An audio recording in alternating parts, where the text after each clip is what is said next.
The anti-hero is a fallen hero. So therefore, I take some good with me inside, even when I'm playing Moff Gideon, because it's important for me to give a full, well-rounded picture of a man whose dreams went south, and he's trying to recapture them. Now, you are the first live-action character to get a hold of the Darksaber, and you go to town on the Mandalorian. I think it was Latif behind the scenes that you were just going whacking at. What was it like just being the first person to get your hands on that saber? You know, it was really fun. I know that another actor friend of mine had it, Samuel L. Jackson. I think Tamura had it at one point and cut off John's head. It's such a rare thing to be able to handle. And for me, it was an honor to work with Latif Crowder, whose prestige and physicality and chops and skills precede him. I had to look him up to see who he was. We went at it, and it was all in a way a mistake. I mean, we had a stunt guy come out who I looked at him and he was 50 pounds lighter and 20 years younger, and I looked at John and went, "John," and he went, "Oh, I guess you better get in the corner with Latif." And I went, that's kind of how it went. I said, "I'm going to go back and get in the corner with Latif." He said, "You do it, be careful." And we literally, as if we're standing here, we were over there practicing every single move, because I felt like the only reality was the reality of us face to face.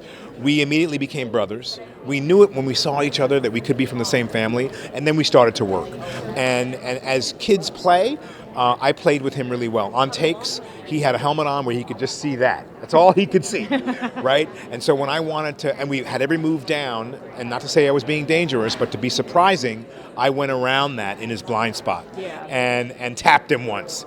And then he missed once and hit me directly in the head. I have no helmet, and I went flying backwards, and the whole set, John, Dave, and as I'm going backward, "Do not cut the camera!" And I flipped back up, got my saber, and started to go back at him without a pause. We were really in it. We didn't hurt each other, thank goodness. We would retire to chairs on the side.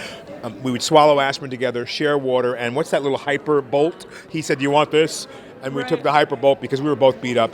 It was a great scene and had so much fun working with a master. We were kind of talking about not really knowing Moff Gideon's backstory, and it's like, he seems pure evil empire. Do you think there's any good in him? Do you think he's at all redeemable? I do think he's redeemable. I think he's good. I said any hero, if you have a hero, the hero is not going to be strong unless you have a very strong anti-hero.